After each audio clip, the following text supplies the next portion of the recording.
നിങ്ങളുടെ ജീവിതം നശിപ്പിക്കുന്ന പങ്കാളിയെ എങ്ങനെ നിയന്ത്രിക്കാം? നിങ്ങളുടെ പങ്കാളി ഒരു നാർസിസിസ്റ്റ് ആണോ? ഇവരെ തിരിച്ചറിയുന്നതും നിയന്ത്രിക്കുന്നതും എങ്ങനെയാണ്? സൈക്കോളജിസ്റ്റുകളുടെ ലേഖനങ്ങളുടെ അടിസ്ഥാനത്തിലാണ് ഈ വീഡിയോ തയ്യാറാക്കിയത്. അതുപോലെ നിങ്ങളെ നിയന്ത്രിക്കുവാനും അവരുടെ ആവശ്യങ്ങൾക്ക് നിങ്ങളെ ഉപയോഗിക്കുവാനും മറ്റുള്ളവർ ഉപയോഗിക്കുന്ന 30 തന്ത്രങ്ങളെക്കുറിച്ച് മറ്റൊരു വീഡിയോ തയ്യാറാക്കിയിട്ടുണ്ട്. ഡിസ്ക്രിപ്ഷനിലെ ലിങ്കിൽ ക്ലിക്ക് ചെയ്തുകൊണ്ട് ആവശ്യമെങ്കിൽ അതും നിങ്ങൾക്ക് കാണാവുന്നതാണ്. കൂടുതൽ മുഖവരയില്ലാതെ വീഡിയോയിലേക്ക് പോകാം. മറ്റെന്തിനേക്കാളും കൂടുതൽ തന്നെ സ്വയം സ്നേഹിക്കുന്ന മനുഷ്യരെയാണ് നാർസിസിസ്റ്റ് എന്ന് വിളിക്കുന്നത്. ഇക്കൂട്ടരുടെ ജീവിത പങ്കാളിയുടെ കാര്യം കഷ്ടമാണ്.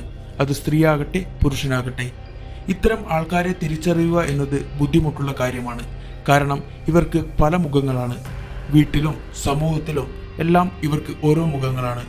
നിങ്ങളുമായി പരിചയപ്പെടുന്ന ആദ്യ നാളുകളിൽ ആകർഷകരമായ വ്യക്തിത്വവും എല്ലാ സാഹചര്യങ്ങളുമായി പൊരുത്തപ്പെടുവാനുള്ള കഴിവുള്ള വ്യക്തിയുമായും നിങ്ങളെ തെറ്റിദ്ധരിപ്പിക്കുന്നു. എന്നാൽ പങ്കാളി തൻ്റെതായി എന്ന് തോന്നിയാൽ ഇവരുടെ യഥാർത്ഥ സ്വഭാവം പുറത്തെടുക്കും. ബന്ധങ്ങളുടെ തുടക്കകാലത്ത് ചെറിയ കാര്യങ്ങളിൽ പോലും നിങ്ങളെ പ്രശംസിക്കുന്നു. എന്നാൽ പിന്നീട് ഇക്കൂട്ടർ സ്വന്തം കാര്യങ്ങളിൽ മാത്രം സന്തോഷം കണ്ടെത്തുന്നു. മറ്റെന്തിനേക്കാളും തന്നെ സ്നേഹിക്കുന്ന ഇക്കൂട്ടർ താൻ ചെയ്യുന്നതെല്ലാം ശരിയാണ് എന്നും തനിക്ക് കുറ്റങ്ങളോ കുറവുകളോ ഇല്ല എന്നും സ്വയം വിശ്വസിക്കുന്നു. ഈ ഭൂമി കറങ്ങുന്നത് പോലും ഇവർക്ക് ചുറ്റുമാണ് എന്നാണ് ഇവരുടെ ധാരണ. പരസ്പര സ്നേഹവും ബഹുമാനവുമാണ് ഒരു നല്ല ദാമ്പത്യത്തിന്റെ അടിത്തറ. എന്നാൽ ഇവർ പങ്കാളികളുടെ വികാരങ്ങൾക്കോ വിചാരങ്ങൾക്കോ പുല്ലുവില പോലും കൊടുക്കാത്തവരാണ്.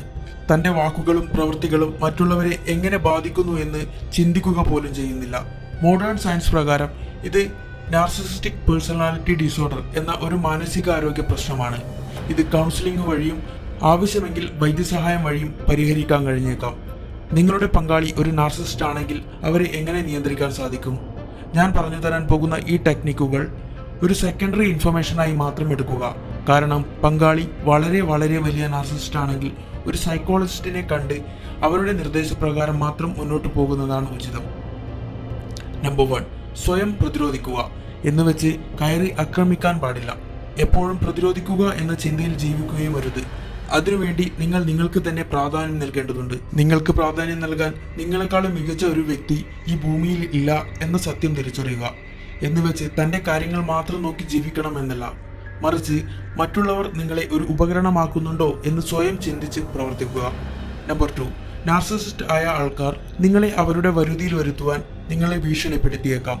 നിങ്ങളോട് കാപട്യം നിറഞ്ഞ സ്നേഹം കാണിച്ചേക്കാം. നിങ്ങളെ നിയന്ത്രിക്കുവാൻ ശ്രമിക്കുന്നു. നിങ്ങളിൽ കുറ്റബോധമുള്ള ചിന്തകൾ ജനിപ്പിക്കാൻ ശ്രമിച്ചേക്കാം. നിങ്ങളുടെ വികാരങ്ങൾ വെച്ച് വിലപേശും. അവരുടെ നിയന്ത്രണത്തിൽ കൊണ്ടുവരാൻ ശ്രമിക്കുന്ന ഇത്തരം പ്രവൃത്തികൾ മനസ്സിലാക്കി അതിന് വശം വതരാവാതിരിക്കുവാൻ ശ്രമിക്കുക.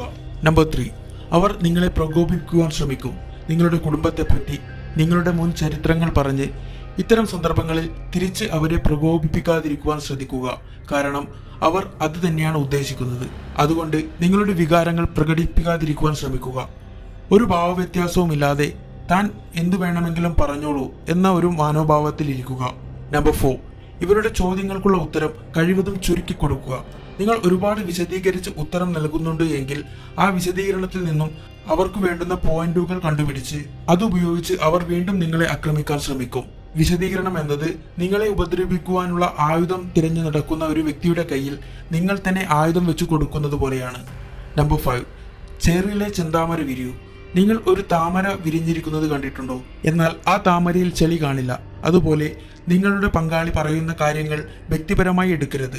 നിങ്ങളെ വേദനിപ്പിക്കുവാൻ പറയുന്ന കാര്യങ്ങൾ വ്യക്തിപരമായി എടുക്കാതിരുന്നാൽ അവരുടെ വാക്കുകൾ തറയിൽ കിടക്കും. എങ്ങനെയാണ് ചെളിയിൽ വളരുന്ന താമരയിൽ ചെളി പറ്റാത്തത്?